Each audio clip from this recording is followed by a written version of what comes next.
Hello, hello.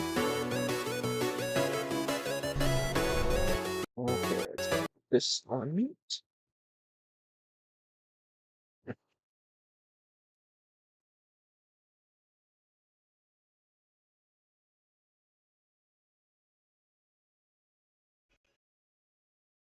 What's going on? These buttons. Okay, then.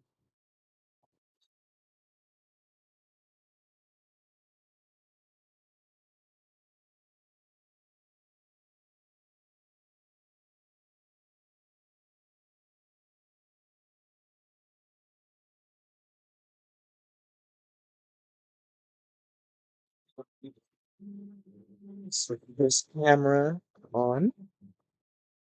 Okay, here I am. Everybody, welcome Fandom. Grab my phone so I can keep track of comments and stuff and see if my stream is somehow lagging at all.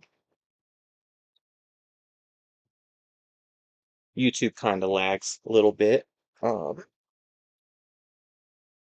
Alrighty, everybody.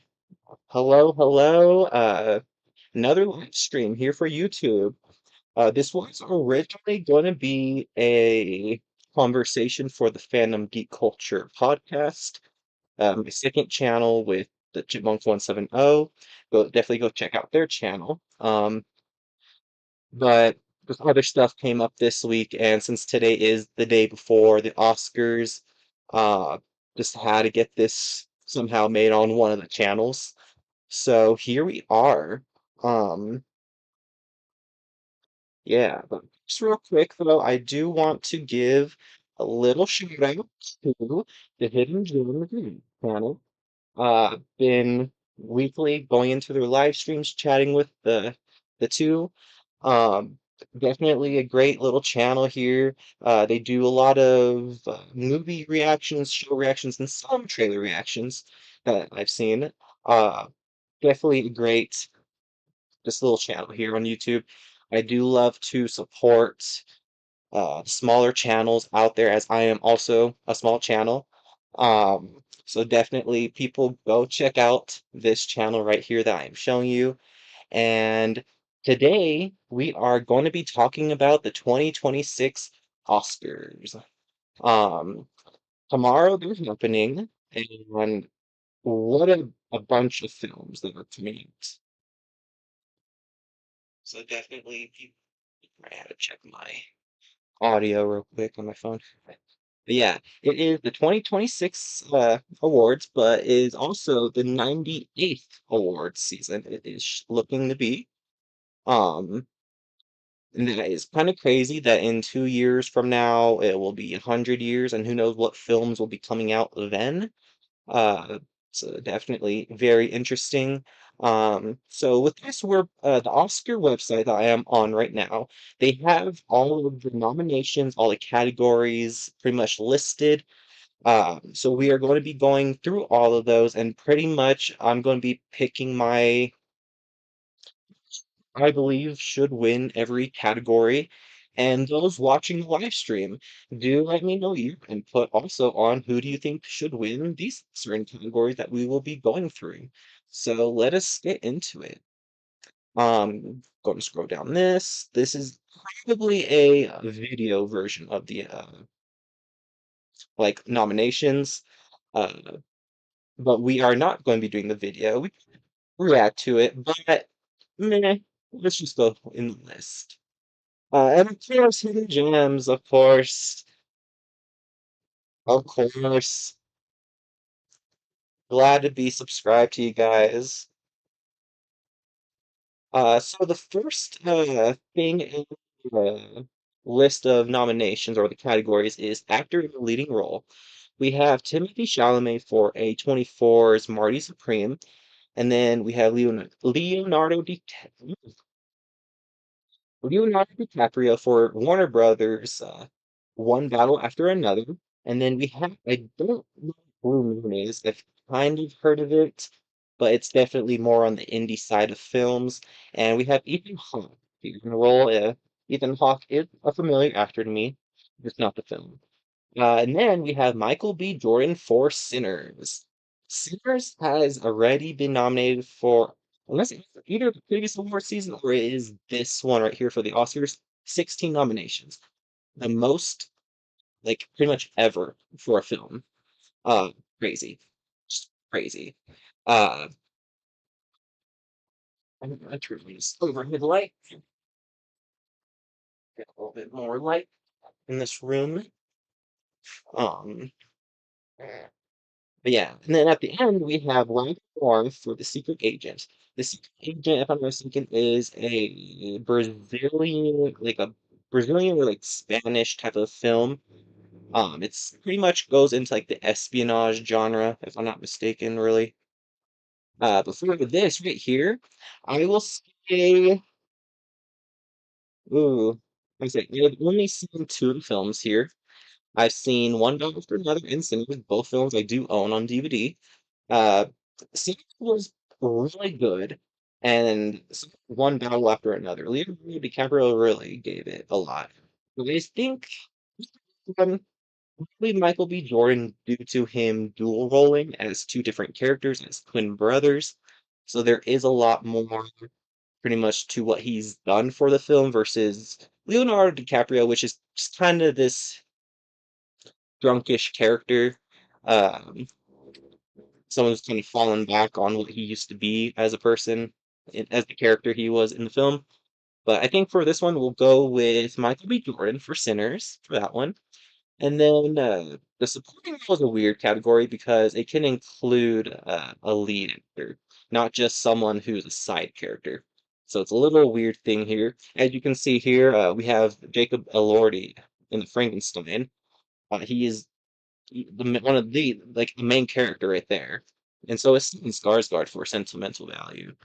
Two people who are leads in their films who were looks like put into the supporting role category.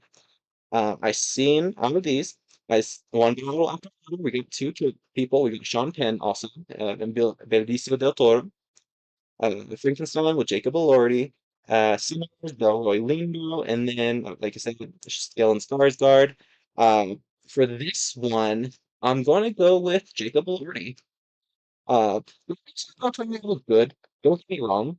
It's just it's just kind of a new role of his. He didn't really bring anything kind of more unique to what he could have done. It's just kind of him in the role. Like if you know what I'm trying to say there. Um, but Jacob Elordi, amazing as the Frankenstein's monster. First of all, just unrecognizable. Like, just makeup people for that. But the way he acted, like, you can't tell it's him.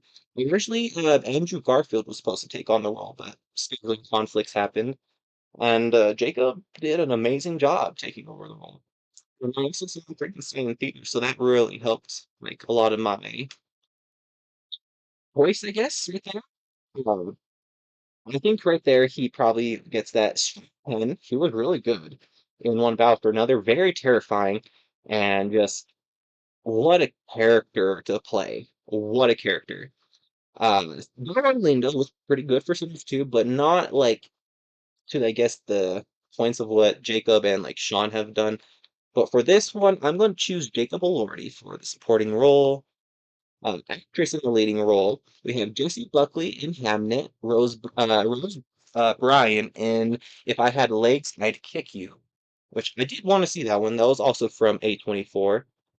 Uh, and then we have Kate Hudson for Song Sung Blue. She was with that in that film with Hugh Jackman.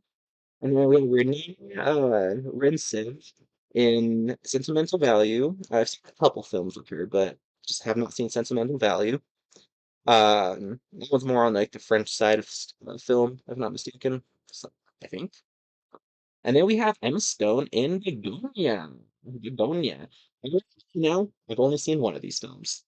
I could see it. I should watch Hamnet probably tomorrow. I do have Peacock and it's on there. Hopefully, still it's on there. But out of all these, I think I will try to see Hamnet tomorrow, and maybe my decision might change tomorrow for Jessie Buckley. But for now, for this one, I am choosing Emma Stone for Begonia because what a crazy role, and like her partnership with Yorgos Lanthimos, the director, amazing, just amazing what she's pretty much able to do in all the films. Ever since she started in The Favorite way back in like 2018, 2019, and then when we got Poor Things like the other year, just Emma Stone just really she really brings the A game to these roles she does. So I think I will go with Emma Stone there. And then actress in the supporting role, I guess the supporting role is that little weird category of they could include pretty much anyone from the film. We have Elle Fanning in Sentimental Value, which is interesting that Elle Fanning was in this type of like indie foreign film. Um, she's a great actress. The last thing I saw her in was, I think, Predator Badlands. And then we have Sentimental Value again for Inga. I'm gonna try some of these things, I really am. Inga Sus. I don't know if I said it right. Uh, I've seen a photo of her. I do have a slight image of like who she is. And then we have Amy Madigan for weapons, and then Womni Mosaku for spears, and then Teyana Taylor for One Battle After Another. Teyana Taylor has been getting a lot of praise lately, I will say, for her role. I did not realize that she was in a Medea's Big Happy Family movie, one of the Tyler Perry films.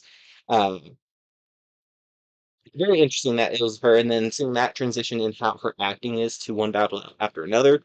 Definitely interesting. But I will say, due to her really just being in the first act of the film and not the rest of the film, that kind of hurts. Where I think with her getting that like award, um, but out of all these other people, I would say well, they did really good in Sinners, but I don't know if this for an award. But Amy Madigan in Weapons, crazy witch. She played such a crazy witch that well, first of all, crazy. If you don't know what Weapons is, crazy film. It's about a whole bunch of children from a classroom that all disappear in one night, and it just leads to a whole town mystery of where did these kids go? And it turned out, spoilers, they were all abducted by Amy Madigan's character in Weapons. She's a witch, and she pretty much just abducted them all for whatever purposes. I think she definitely deserves that, especially since it's already been announced she's getting a movie for her character. We're getting a prequel movie for just her character. And that's saying something right there. So I think she definitely deserves that award right there. Here's an interesting one. Okay. Animated feature film. We have Arca, which is from Neon, and I think from France. That was made from France, French animation. We have Elio from Pixar and Disney. K-pop Demon Hunters from Netflix, and then Little Emil, or the character of Rain, which I did want to see that one. I really did. And then we have Zootopia 2, which good for Zootopia getting nominated. I've seen Elio K-pop and Zootopia. The other two films are French animations, so that probably is kind of on the why I haven't seen them. And they just haven't really gotten that good of a theatrical like release here in America. If they did, it was just certain theaters placed around the country, very minimal. Uh, Granny, you really love weapons. Yeah, I think good kind of award. She she she brought she brought it to that movie. Um, for sure. This one, I'm a bit biased. It's just my own personal thing. Like I do love K-pop Demon Hunters. It's freaking good. The music is good, but really, really, really. Really, really, Elio. I really love Elio. Uh, I don't know. It felt personal. It felt like a film that just felt very personal to me. Um, and while K-pop is just to me, it's like a version of Demon Slayer in a way. I keep talking about how Demon Slayer. Well, it's Demon Slayer not on this list. I'm just now seeing that. No anime, no Demon Slayer. Dang. But I don't know. Well, yeah, I think I personally enjoyed it more than K-pop. K-pop is just it's cool and everything, but Elio felt more personal to me. I don't know how to really explain it too much. I think I made a in my review for the movie, but just I don't know. It's just part of the movie and the character. Like I really felt for his character. And the animation beautiful. The story I thought was good, even though it went through so many changes in a 2 year period. And then getting rid of the LGBT stuff that was supposed to be going on with his character. Still a good film in the end, and I don't know. I think it should win, even though people also didn't give it a chance last year. Uh, I think Elio should win. If it's not Elio, like I would say now, probably it will be K-pop Demon Hunters who wins. But I'm gonna be honest, it's probably going to be K-pop who wins. I want Elio to win. Animated short film. That's the thing, short films are very hard to like find. So I don't think these are like these are short films that get like a little theatrical like screening. Like there's like short film festivals, around the country. Uh, but this one, not gonna really know who will win. I don't see any name that looks familiar. Um, I'll just pick one. Just let's go with the girl who cries pearls. Just 'cause. Nice. I'll have to maybe that's something I should do for this year is maybe look into more short films and stuff like that. Because there's a lot of cool big creators and people who like want to get their ideas out there. This was an interesting. I've never seen this as a nomination. So this is most likely for the casting director, the person who gets the people in the movie. Uh, The one only name I could ever tell you for a casting director is Sarah Halley Finn. She's the casting person for the Marvel franchise. The reason why you get some of these cool people in these movies. That's like the only person in any franchise I know who the casting director is. But these ones, uh, I do not know any of the names. But I will say, just based off who is in the film, we'll go with that part of stuff. This might go to either One Battle After Another or Sinners. With Sinners has Francine Meisler, and then One Battle After Another has Cassandra ooh, Bundis. I don't know if I butchered that just now. Um, but just based off, I guess, the actors that are in the film and the person who was able to get those actors, it's either going to be One Battle or Sinners, I think. Maybe Hamnet, but that is a bit on the smaller cast. There's like three big names that people would know versus like these other ensemble type of films. And this is for cinematography. Cinematography, I do try to pay attention a lot when I look up movies. I try to look into makes like films and what they've done previously or what they're going to do in the future. Uh, we have Sinners, Mari Supreme, one after another. And let me go back. Can I say the names with the cinematographers? Frankenstein with Dan Laus. Laus? No, Laus? Laus? Oh, it's like that is a sin. It's a sin. Lausin. Mm. My Supreme with Darius Ponge. One there another with Michael Bauman, with Autumn Gerald, and then Changes with Adult this. Ew, goodness, some new names I've never read before. Ever. Uh, it's, uh, all of these are pretty good. I'll say let me choose Frankenstein on this one. I got to see Frankenstein for the special 2 week showings that they did have back in November, early December, right before they put the movie out on Netflix. Um, and I will say, what a film to have seen in theaters, especially like a Netflix release, which the only other film that year that got like a Netflix film in theaters was K-pop. But this. was fun, I think. Just it was just so visually just it was so visually it was amazing. Certain scenes, just the way they go about it, kind of just a visual that we're seeing along with the with Victor Frankenstein. Oh my goodness, the kitten just fell out the window. Goodness.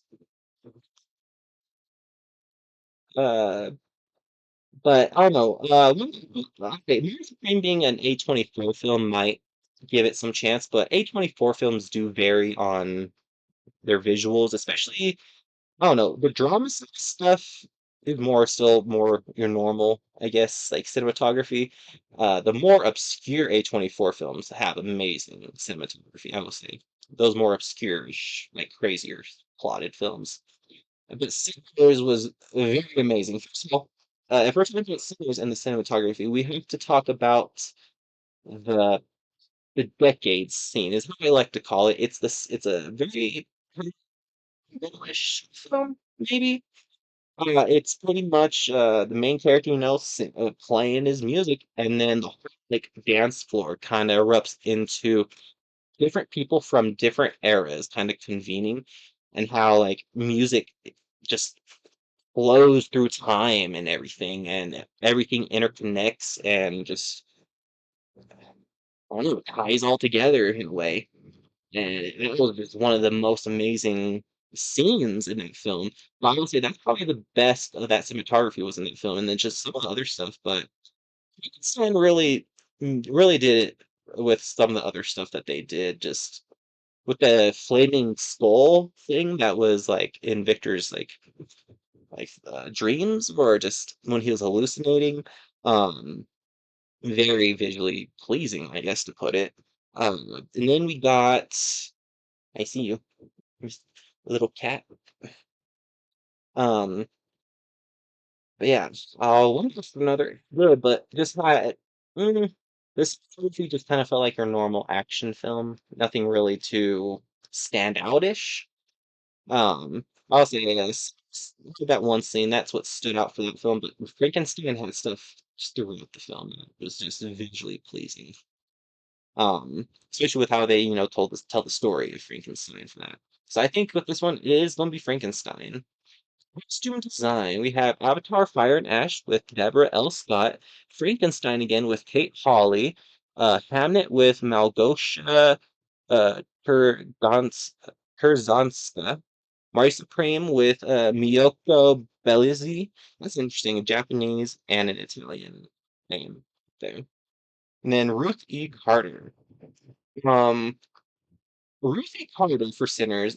Uh, the costume design is, I'm not going to pick Sinners on this one because the costumes that were used in Sinners were I don't want to say reused because never got to use them, but they were for the Marvel Studios film Blade.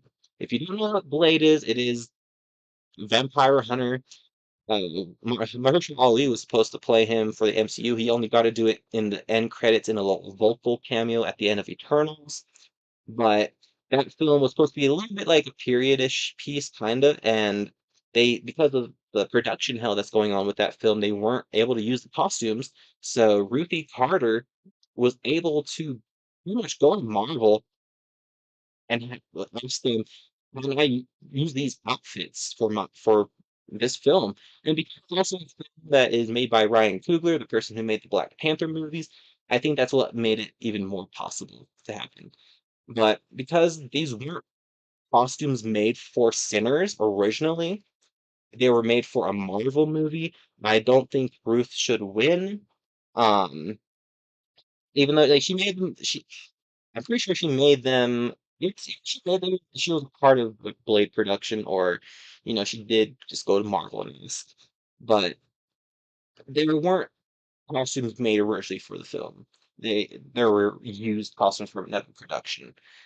So I'm gonna cross Sinners off of that list right there. Unfortunately, for those who maybe really like the costumes, um, there's some creative stuff. If they're pretty dresses, your period like outfits, but that's about it. Avatar, I've not seen, but Avatar? They use whole naked blue aliens, so how much of a costume really is there? There's not really much costume in Fire in Avatar. Like, unless you want to see like just a loincloth, and that's the costume. But no, Frankenstein gets this one for me from Mia Goth. Mia Goth, they really gave her some of the best outfits in the whole film. Mia Goth, my love from the X trilogy. Uh, just Here's another person who was part of the Blade production. She was supposed to be the villain vampire for that movie. Um, but on so it's really good. And then how they dressed up Frankenstein's monster, kind of like a homeless person, to pretty much put it. But like, I do like the new look to him. He's just not this guy, with the bolts in his head, with the freaking cut off head or whatever, freaking Pinjaku, from Jujutsu Kaisen looking guy. But they really made him just look like this creature put together by a whole bunch of body parts. And that's just, I don't know, they did a really amazing job. And then, I don't know, costumes out, there's vibrant also in Frankenstein. Like, with some parts where, it would be very grimace and like dark, you have something like a bright costume in the scene, and it just helps the set, like the mood in a way. Um, but Frankenstein, it's really going to this like I say, I'm gonna look it up real quick, actually. Frankenstein. Like, I do want to Frank Three Einstein, but like, look right here with Jacob Elordi right here. Like that's such a different like look than you would see from other people and everything. Um, let's go into real quick. One thing I'll say, the horror does not think his own film is a horror film. It is a horror film, hands down, a horror movie. My number one also of 2025 is. But right around here, let's find some costume looks. Like this also like when it comes to like when they're about to bring him to life, just that little like cage outfit that they put on him. Um, and then do here we go. Like look back over this. Like you can see me a golf back here with all the red. Just it really stands out in a scene like this. Like I do love it. Um. I'll say pretty much looks like this the whole time. Just button up shirt, black overcoat, or whatever you want to call it. Um, and here's one of those amazing visuals I was talking about. Like it was this like flaming skull deity thing. It was super cool. Like the few times it would show up in the film. Um, but who else? Who else? Yeah, here's another outfit. Mia Goth wearing this green outfit right here. Like they gave her some of the best outfits here, and it really just stands out in these scenes. Like just really good. Like oh no, just give praise to the person who made these costumes for Mia. Just outstanding, outstanding. So yeah, that's awesome. That's just going to Frankenstein right there. Directing. This is a big one. The director. Who's going to win Best Director? Which is going to be a tie between probably three people. Or not, I can't say tie, but it's going to be between three of these choices. Look right through. It made miso soup, and I forgot all about it in my Garfield tip. I'm gonna reheat it real quick. Okay. Made it like a little Japanese decoration thing tonight.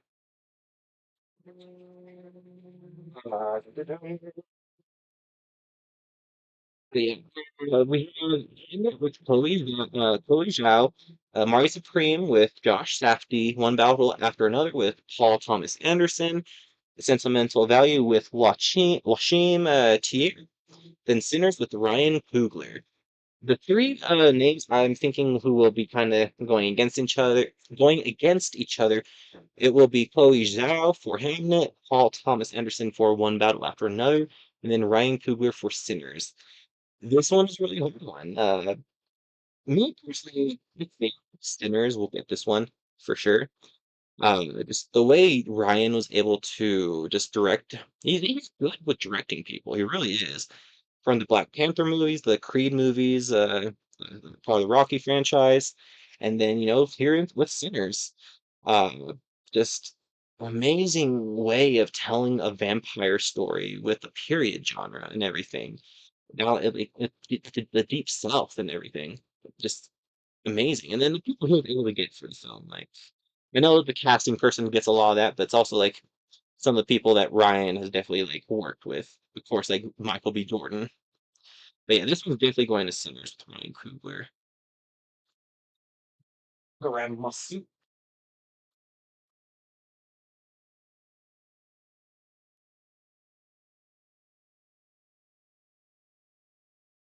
Yes.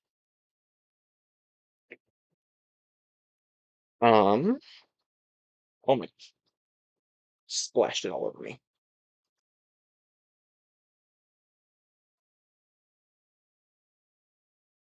Mm, So soup is so good. So good. To documentary. I've not seen any documentaries. I think that should also change a bit this year, is trying to watch some more documentary-like films or projects. Uh, I would say the Melania movie that came out this year is ready. It will not be in this category for 2027. It will not be, unless somehow it gets bribed into being. But it's going to be winning the Razzie. It's going to be winning a Razzie Award, if anything. Um, but here for the documentary film nominees, we have the Alabama Solution with no, Andrew Jarrett and Charlotte Kaufman. See me in the good light. That's a good name. I like that name. Ryan White, Jessica Hargrave, Tig Notaro. This was a movie with actual like actors in it. It looks like, and then Seth Willen. So this might be like a biopic because Tig Notaro is a comedian. She's a comedian lady. I think you've also heard the name of Jessica Hargrave before. So that might be more on like a biopic side of like documentaries, I'm guessing, or like they're in the movie being asked questions type of documentary. But next we have Cutting Through Rocks with Sarah Phantaki?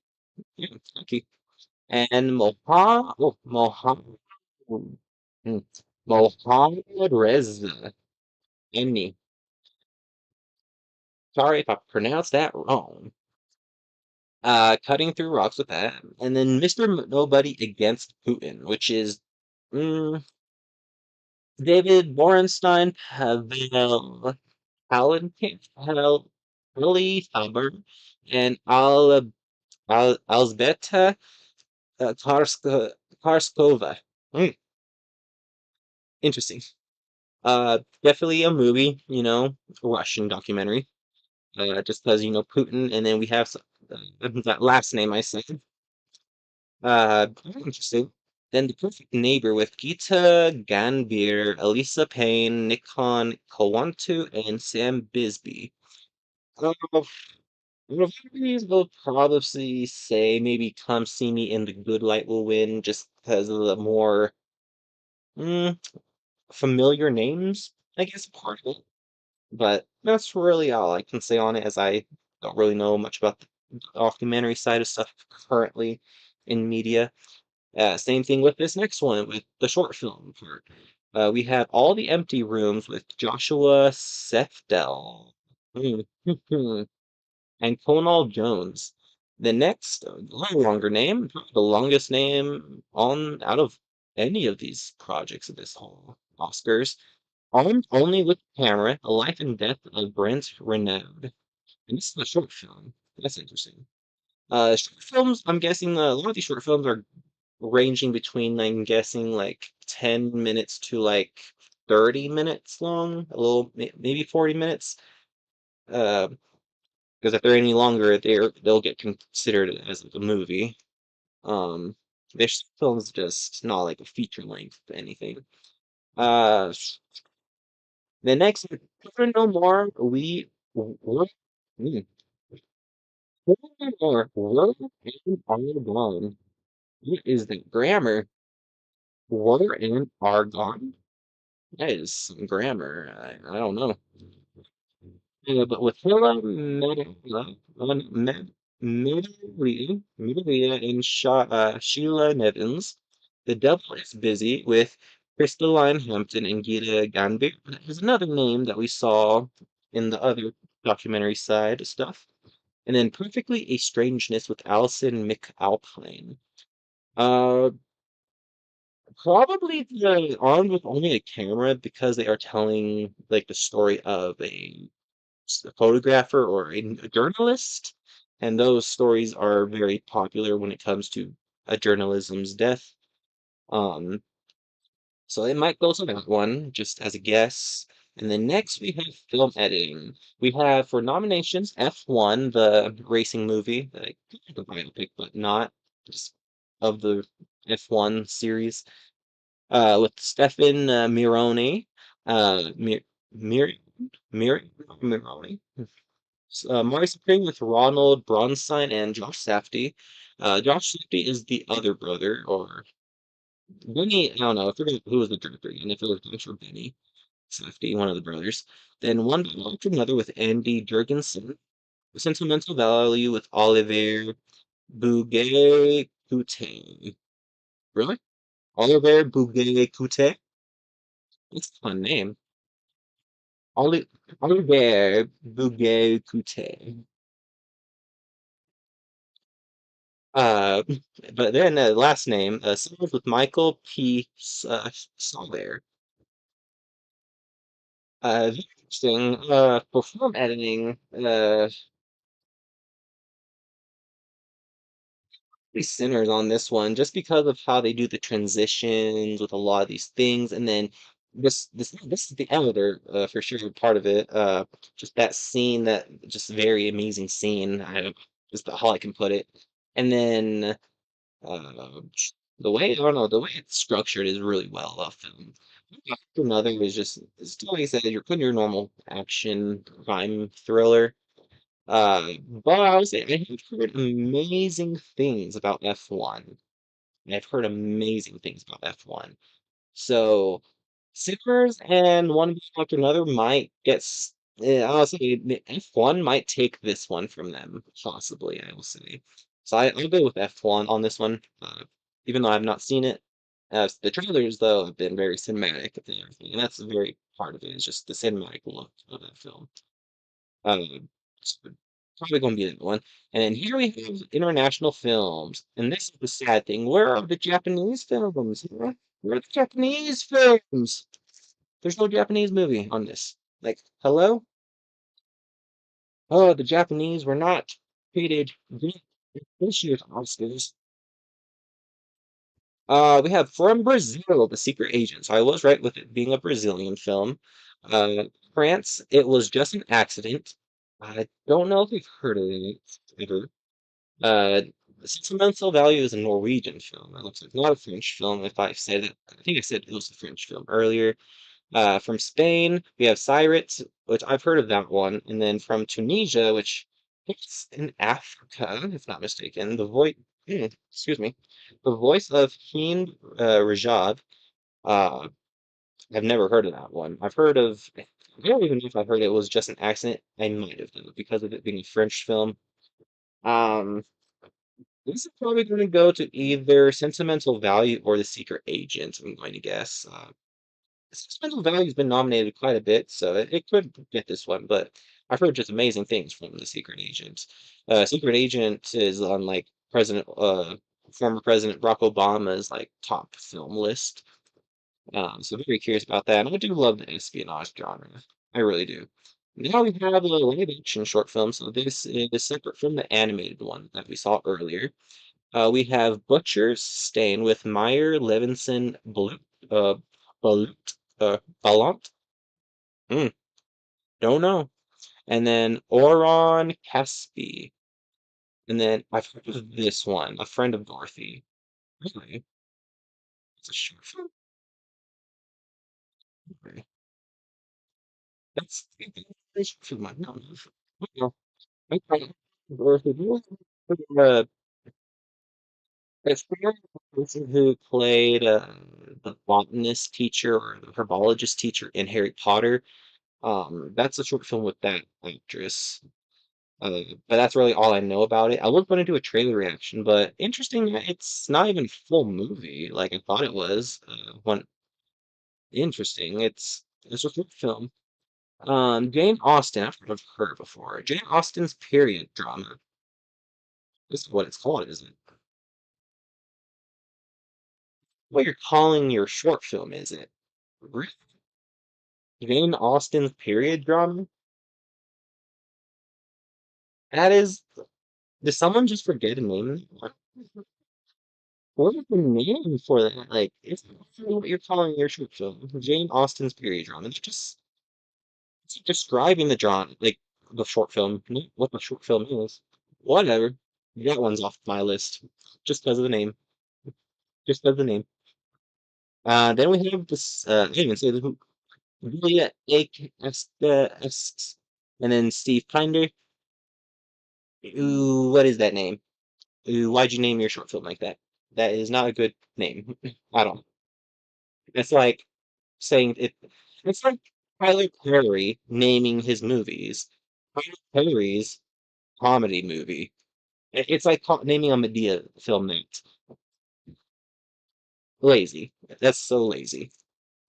Next we have the singers from Sam A. Davis and Jack Piat. And then two people exchanging saliva from Andre Singh and Natalie Mustet Musteda Musteda or something like that, I believe. Uh, I think her name is Miriam, the actress who is in A Friend of Dorothy. She does get a little controversy because of how she talks about Harry Potter and how people should move on from Harry Potter because it's a child's thing. She's just a 50-50 bitter old lady. But this one, interesting, kind of sounds like it might be in like the horror genre, if anything. Two people exchanging saliva on the romance side of stuff. I'm guessing singers, drama, and then of course Jane Austen's period drama. I wonder what that could be. A period drama. Mm. Think of picture the comedy drama. The dramedy. So I choose Butcher Stain just because of the horror movie sound of it, or just poor sound of it. 'Cause it's not a like full movie. So we'll go with the one, and then next one, yeah, that one got nominated. Oh, really? This is gonna be an interesting one. Makeup and hairstyling. We have Frankenstein with Mike Hill, Jordan Samuel, and Cleona Fury, I guess. Then Kohuko from Kyoto, Toyokawa, Naomi Hibino, and Tadashi Nishimatsu. I really want to see Kohuho. That trailer reaction I did for it is like over 3,000 views on my channel now. It became one of my most viewed videos, which made me really happy. And then we have Sinners with Ken Diaz, Mike Fontaine, and Sunika Terry. And next, The Smashing Machine with Kazuhiro, Glenn Griffin, and Bojorn Arabian. And then The Ugly Stepsister. This is the one I'm kind of curious on. It's like a horror movie version of Cinderella, but from the point of view of one of the stepsisters. Um, and like a more modern setting, I think. Uh, it has Thomas Foldberg and Anne Catherine Sauerberg. Uh, that was an interesting one because it isn't a body horror genre. This is an interesting one because it is a body horror movie. The last time something like this happened, I think, was for The Substance in 2024. I think. Uh, but I've heard it's just a lot of amazing stuff when it comes to Kohuho with like the hairstyling because it's about dance and stuff like that type of dance. And then but Frankenstein, I've been praising Frankenstein a lot. Especially when I was talking about Jacob Elordi and how he looks and everything. That comes here with the makeup artists right here in the hairstyling. And then Mia Goth getting her hair done in so many different ways. Uh, really good. I'm very curious on this one. Sad, I don't know. There's like the makeup part of Sinners comes for when it's like the vampires, uh, doing the vampire looks, and then the main villain at the end when he like gets his like monstrous arm or whatever it is, and then getting a freaking guitar to the forehead like an axe. Just the way they did all that, leaving it in the metal piece. Very interesting. Smash Machine, though, I could say that one could be a little interesting because that's Dwayne Johnson's A24 movie where he's doing a biopic of Mark Kerr, the UFC fighter. I think it's UFC. Um, but it's still one of those things where it like is the prosthetics that good on Dwayne Johnson. But that's where I'm thinking a lot of this is coming from for the Smashing Machine. It's a lot of it is focusing on like what they did to Dwayne Johnson for the movie. So I'm very curious there. With the stepsister, I'm very curious on that one. I want to see it. I really do. Um, so very curious how they do about that. It's just a body horror movie of Cinderella. But I guess because I'm not too familiar still with it, and some of the other movies here between Sinners and Frankenstein. I'm gonna go with Frankenstein on this one, but a backup probably like Kokupo. It's the only also Japanese movie I'm seeing on this whole anything is Kokupo. So glad it's been nominated for sure. Um, Next for music, this is the big one also, is the music for a film. Oh, there's two different ones. Original score and then down for an original song. That's interesting. So we get the composers and then a music artist, like just someone singing. So we have from Begonia, that's the movie with Emma Stone, Skin Hendricks, Frankenstein with Andre Desplat, Hamlet with Max Richter, One Battle After Another with Johnny Greenwood, and then Sinners with Ludwig Göransson. Hmm. Neat, Liquid. Hmm, hmm, Goodness. Um, when it comes to the music score, out of all these, Begonia is very interesting, a little sci-fi, a little music, Frankenstein on the more serious side of stuff. Hamnet, no clue. One battle after another, sensible kind of music throughout, but just Sanders, that is the one winning original score right there. Uh, I guess part of the whole movie is dealing with music in it, and this one really does it. The part like part of it is that one scene, like the score they used for it, just a combination of centuries of music mixed together. Like Sinners definitely will get this one, just the way they had the music going out throughout the film. And then I won't be surprised if I see probably Haley Steinfeld on this next one for original song, because she sung a song. She wrote a song for Sinners, Haley Steinfeld. So I'll be curious if that's here. No, it is not. Interesting. They chose one of Ludwig's songs, so pretty much another score, but they put it down here in the original song area. I think they have this Rafal Sagid, Sabid, probably maybe singing something, but mm, I don't remember. But for this one, we have Dear Me from Diane Warren, Relentless. We are not reading all of that. No, no, no. We're just going to read the song and who the artist is. So, Dear Me from Diane Warren, Golden from K-pop Demon Hunters. So that is a movie then. Okay, that really confused me. That was a person. I Lied to You from Sinners.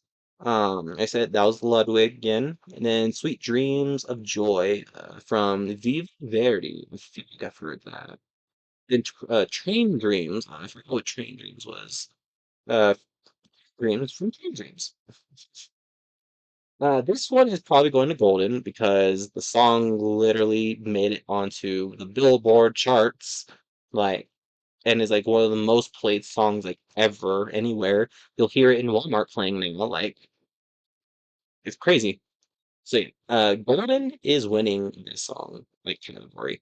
This category in general, it's going Golden. If it is not Golden, this is a surprise. If it's not, it will be I'd Lie to You, I think. This is my best guess. Ooh, this next one's gonna be the interesting one. This is gonna be the best movie, best picture one. So this one, oh, that list. Okay, the longer one. So we have Begonia. I'm gonna say the main. I think I'll probably just go with like who made the movie on this one.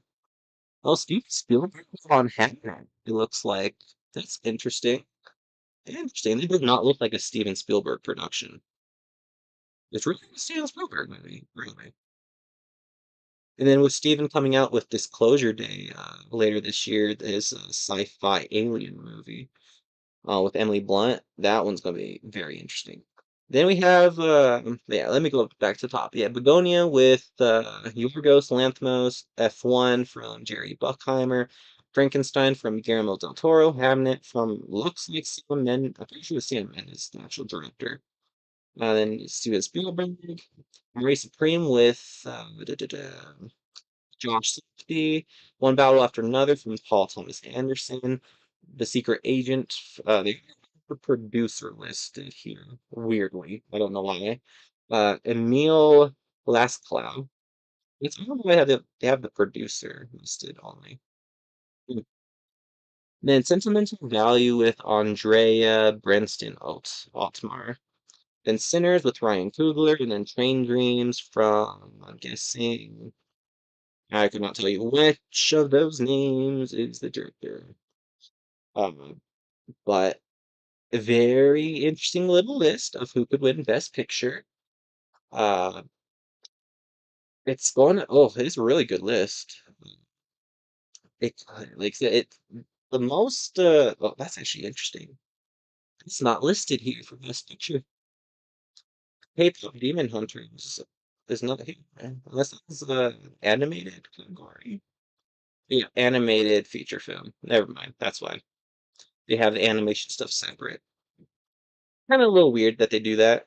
Um, I think Best Picture could include animated films. This is pretty much the live action category. That's what they should change it to. Live action Best Picture. Because that's going to confuse some people. Um, but yeah, we have Begonia, F1, Frankenstein, Hamnet, Mari Supreme, One Battle After Another, The Secret Agent, Sentimental Values, Sinners, and Train Dreams. This will probably be going to Sinners this year for this live action category. If it's not Sinners, it really is up in the air for any of all of these other films, like Frankenstein, One Battle After Another, maybe Mari Supreme. When it comes to Mari Supreme, any of the things when it comes to Mari Supreme, Timothy Chalamet has kind of oopsed himself, screwed himself over when it comes to these things, because of what he was talking about when it comes to ballet, like plays and ballet.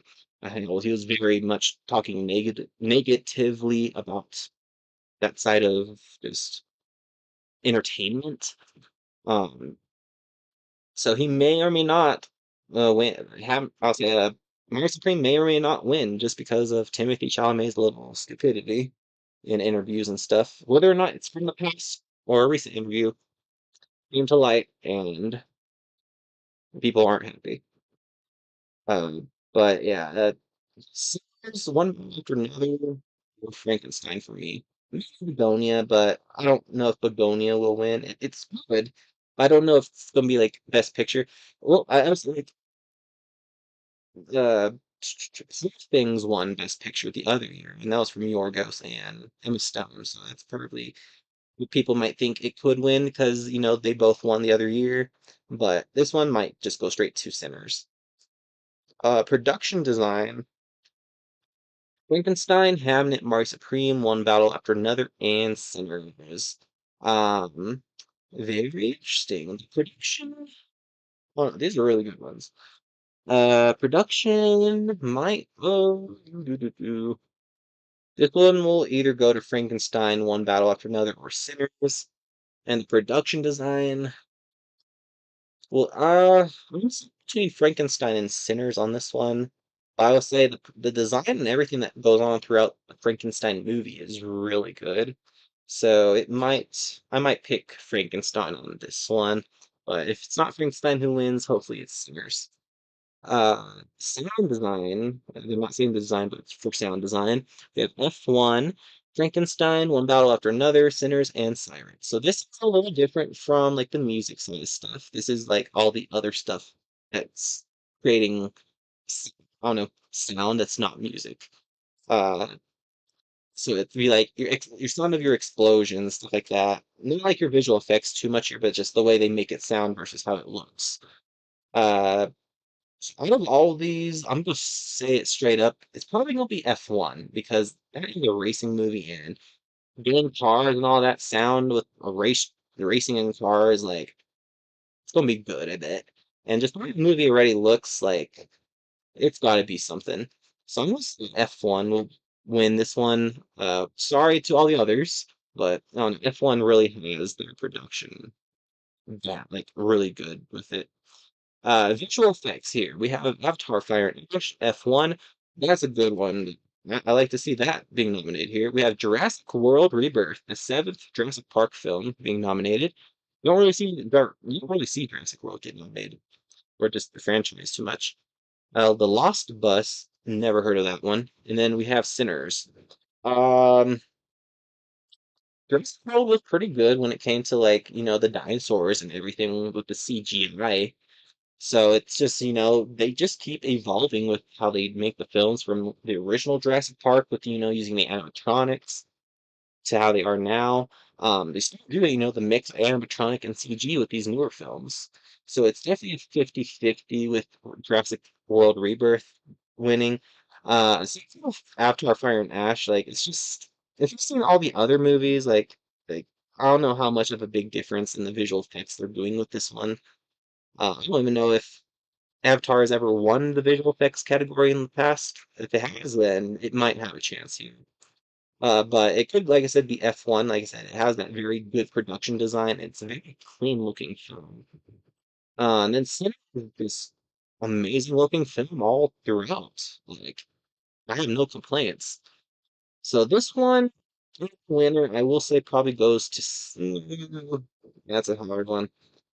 Mm, Visual effects. I mean, there's not like a lot of visual effects that have to be done for Sinners. It's just when it comes to the vampire stuff, definitely. Um, so maybe F1 on this one. Probably F1. Just the cars and everything, just the way they made them look, and just all that. Uh, so probably I must think F1 might win that one. If not Sinners. Uh, and then the screenplay, the writing, we have Begonia, written by Will Tracy, Frankenstein, written by Guillermo del Toro, Hamnet, written by Chloe Zhao and Maggie O'Farrell, One Battle After Another, written by Paul Thomas Anderson, and then Train Dreams, written by Clint Bentley and Greg Kedar. Kedar. Oh, the screenplay, though. So Begonia is technically a remake of a Korean film. So there are differences for sure between the versions, if the Korean and this Begonia. Uh, so I don't know if it'll. I don't know. It's just it's kind of look, if you don't even know about Begonia, you just going into it blind. By the end of the film, freaking like mind, your mind has just been a favorite. Uh, It's on a and also, like it's not an original story, first of all. So that might hinder it not winning because of it being Frankenstein. Unfortunately, people know who Frankenstein is, so don't know really what to say there. There's not a lot of differences, like from some of the other films, just a bit more true to the story. But this one, Train Dreams, One Battle for Another. This is going to go to one battle after another on the screenplay here. This one is getting that win, I think, hands down. If it's not one battle after another, I think Begonia will come in second place right now. And then it looks like everybody, we have our final category here on Oscars nomination list. We have writing of an original screenplay. So what's the difference here? Writing adapted screenplay versus original screenplay. Okay, so that makes sense. So this is something, well, after another, that's weird. But it's not like based off of anything. Unless you want to count our real world and what's going on with it, with vice and brutality. But Frankenstein, book from Mary Shelley. Um, so that's kind of weird here, the adapted screenplay, just because one novel after another isn't it's not based on anything from what I know. Plain James looks to be based off something. Hamnet is based off of Hamlet from William Shakespeare, and then Begonia, like I said, is based off of that Korean movie. So that's what its screenplay is based off of, slightly. Um, so that actually might change who I pick for this one. Adapted for the screen. It's weird. Hey, Chipmunk, welcome to my live. Yeah, at the end of the elimination this year, but I'm confused. Like, it's kind of confusing with these last two for the screenplay versus like adapted versus original. Um, I guess if you just got in, like I was saying, how Train Dreams, Hamnet, Frankenstein, and Begonia are all based off of something. Begonia being off of the Korean movie, Frankenstein from Mary Shelley, Hamnet from Hamlet.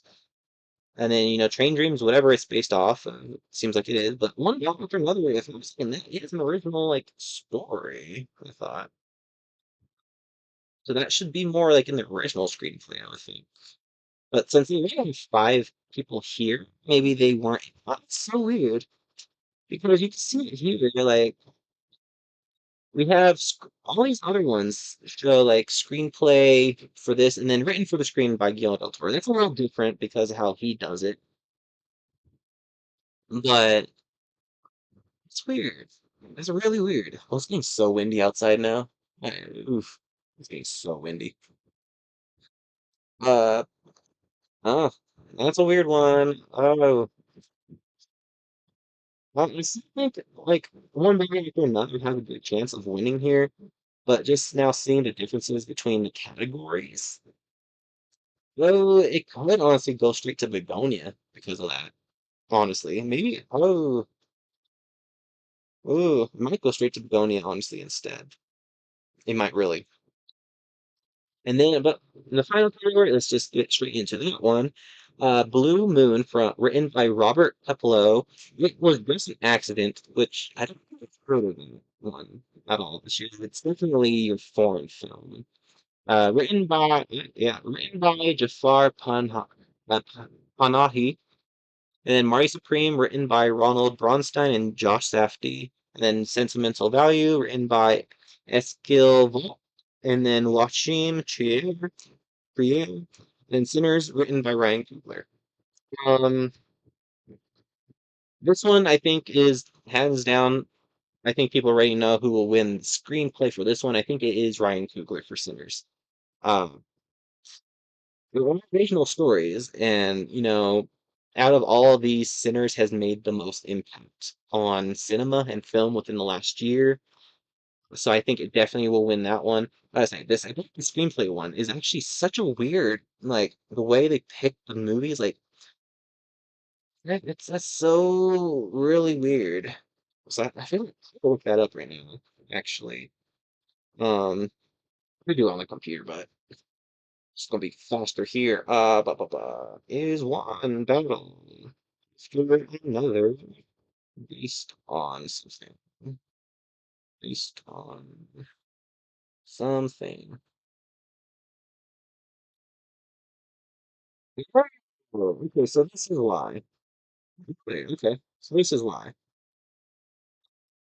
It's one battle after okay, they should really change to like screenplay or something. So looks like one battle after another was based on the book called Vinland by Thomas Pynchon. Uh, Pynchon? Don't know really how to say that. But it looks like it was based off of a book, so that's why it's in this category. So honestly, like going back to it, maybe one battle after another will win after all then. But if it's not that, it would be Begonia. But for sure, in this last one for the actual original screenplays, nothing based off of anything, it will go to Sinners. It will go to Sinners. So yeah, that looks to be the whole list here for Oscars. The 98th Academy Award for this year. uh, Nominations. What are these? These seem common being on. Click on this real quick, actually. Let's see if this is 18 minutes. Hell no. Um, these look like these are. Oh, I see what this is. They have like an actor going on a stage reading off the nomination. I see. Okay, yeah, no. Yeah, good thing we went through it like that. But yeah, it looks like that's interesting. Uh, yeah, Oscars are tomorrow. 98. They've been around since 1929, so yeah, 2 more years, and then we'll have our 100th year of Oscars. Um, but yeah, very curious how this stuff is going to be. The rules and eligibility. Let's look at that real quick, actually. Um, for best, awesome. I'm kind of curious what is the regulations for some of these things on how they were um allowed to be nominated, I guess to put it. So oh gosh, Rule 9 casting. This just looks like eligibility. That's what we want. So page two,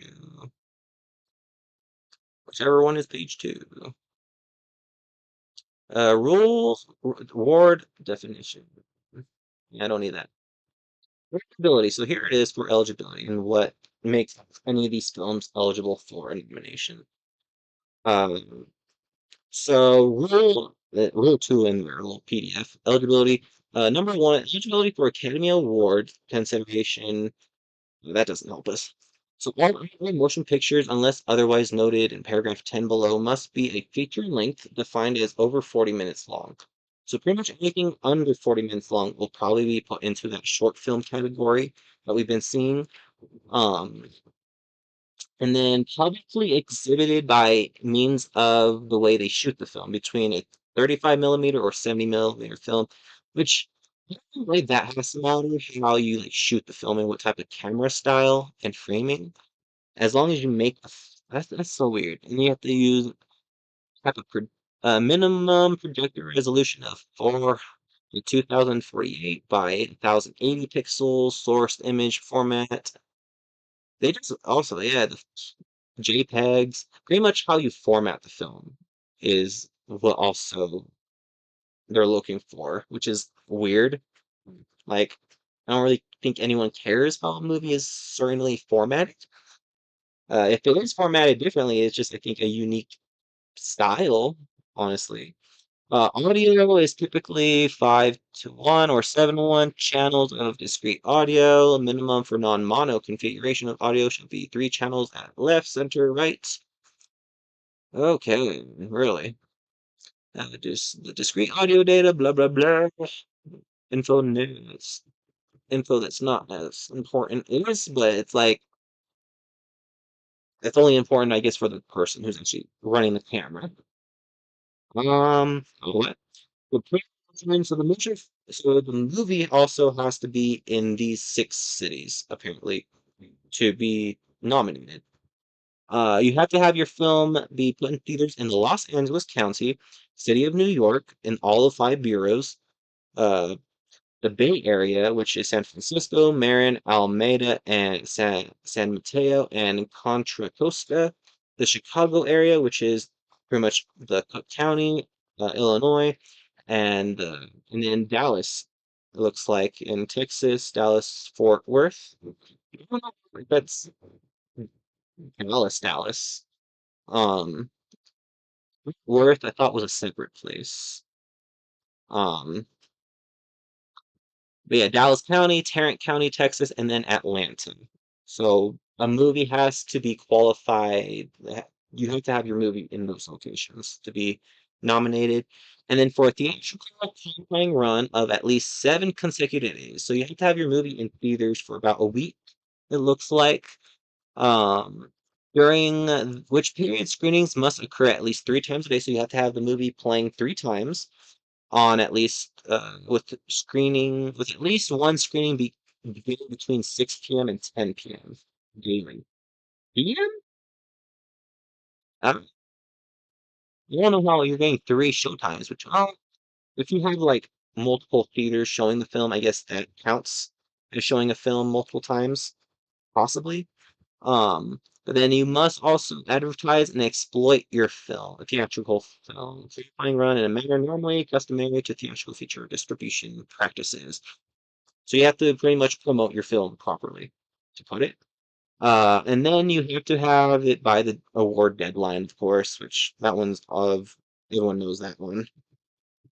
And then films and any version received the first public exhibition or distribution in any manner other than as a theatrical motion picture release. Ooh, really? Really? Huh? This is a big one, everybody. So right here, it's talking about movies that you would see direct, like this is the point where I guess it comes 50-50 when it comes to streaming services slightly also. Um, if you put your film or your project first, let me put it better. If you do not put your movie into theaters first and you do it instead by broadcasting it on a cable television, a pay-per-view, or on-demand service, or it just gets released straight to DVD or streaming like Vudu or Amazon Prime, an in-flight airline. So if the movie is just put onto the little TVs in an airplane, internet transmission, so it somehow gets leaked onto the internet, and if it is an episodic thing. Really? Maybe not just say that. The episodic part. So if your film is part of a if it's a part of a series, it doesn't get nominated. So that's so stupid. I think that's the most stupidest one right here. And also on-demand one is stupid because a lot of movies get put on to pay-per-views and on-demand services. So anything that goes straight to on-demand or is a part of an ongoing series is just they don't care about. They will not allow it. So like something episodic, for example, would be like Star Wars, or like or like Transformers, it's like maybe even the Marvel franchise. That's maybe why we haven't seen a single Marvel film ever nominated, or DC wise, for the Academy Award kind of stuff. We've seen like those type of movies and other awards, just not this one. So, let's think. Uh, we're releasing the movie on an airplane first before theatrical or all these other things. That's crazy. Like, imagine if Sinners was released on an airplane instead of theaters. Like, huh? How? Like, you're not getting this like movie view by on the TV airplane, whether it's the one in the aisle or the ones on the back of the seats. This is a stupid one. Like, episodic series is like so many episodic things out there. Like, ongoing franchises are a thing. So pretty much only original content in a way are allowed to be nominated for that. And but all the demand stuff, like oh no, like you get so many movies that just get put onto like Vudu, or like I said, Amazon Prime, stuff like that. It's so stupid right there for the eligibility. And then also, if your movie gets leaked, that I don't think you should punish the movie for that. If it gets leaked somehow or someone has it.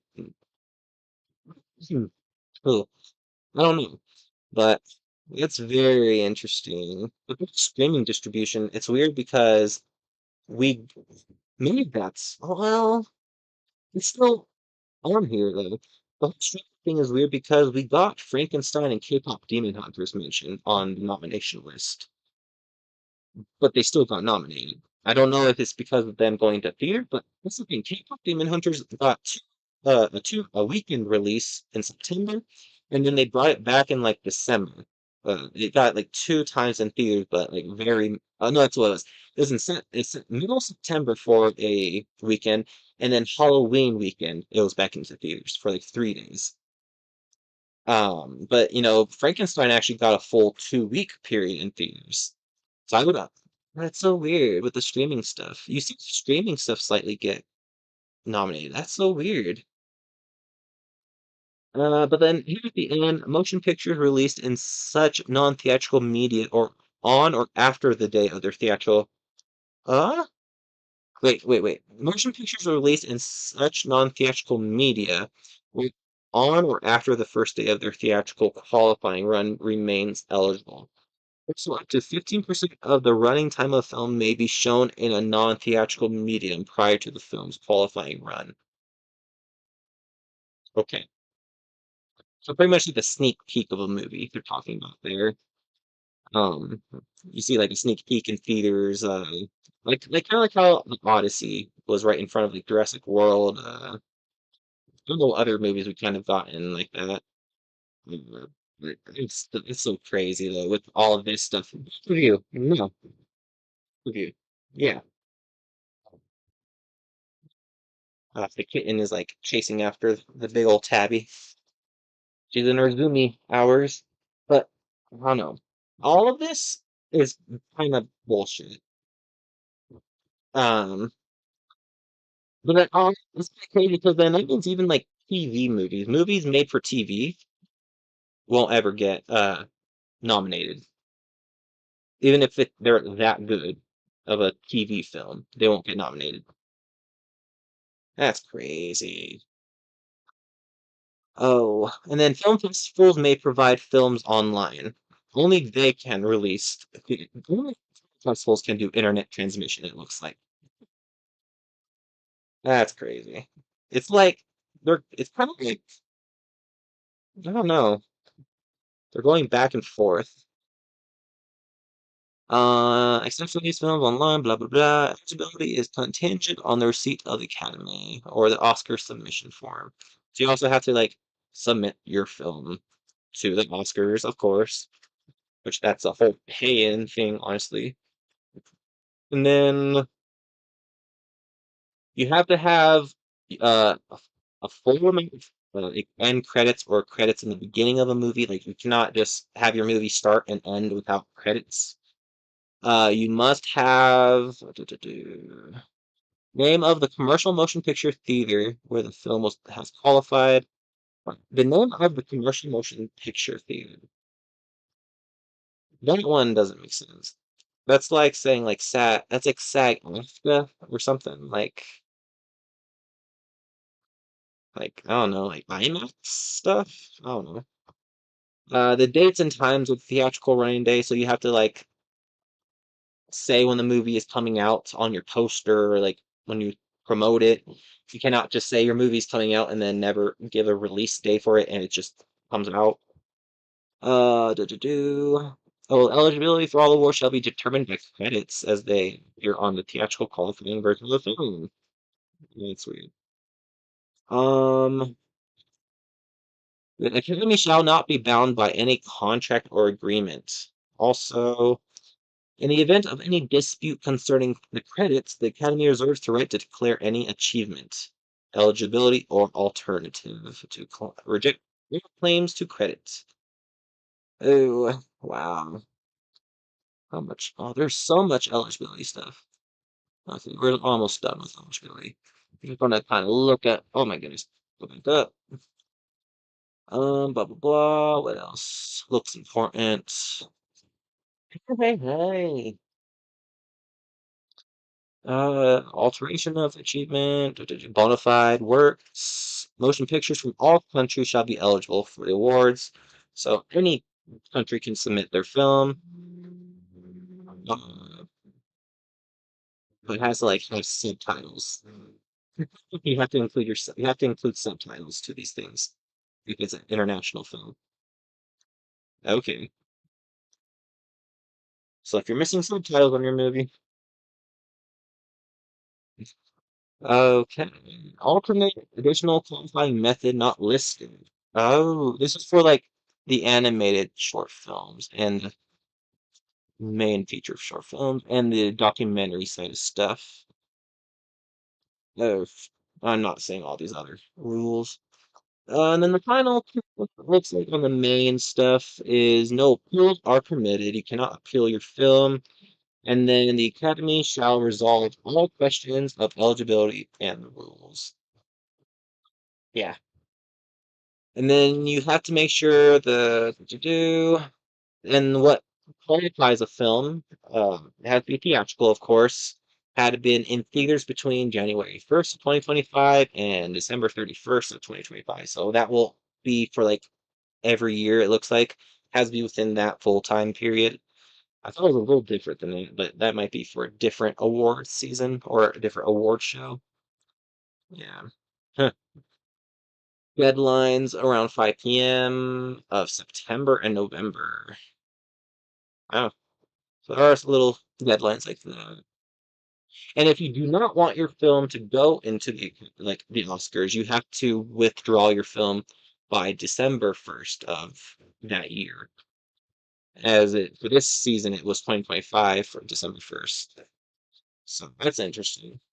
I do think we need to be more cautious on these type of things. Or not cautious, but like allow films made in December to have a chance to be qualified, especially like around the Christmas season when you have films coming around Christmas to give them a chance for the award season.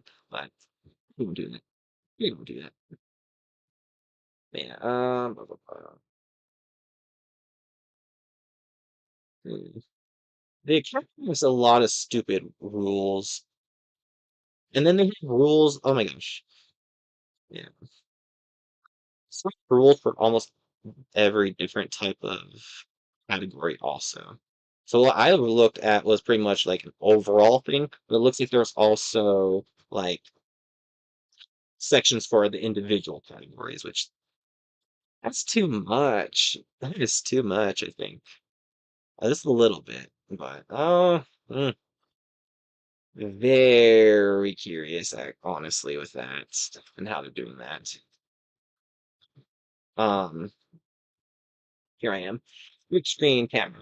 So yeah, that is really all I'm going to talk about when it comes to the Oscars and the nomination stuff. And there was just a little bonus to see what really qualifies some of these films and kind of explains why maybe some films aren't being nominated or on these lists.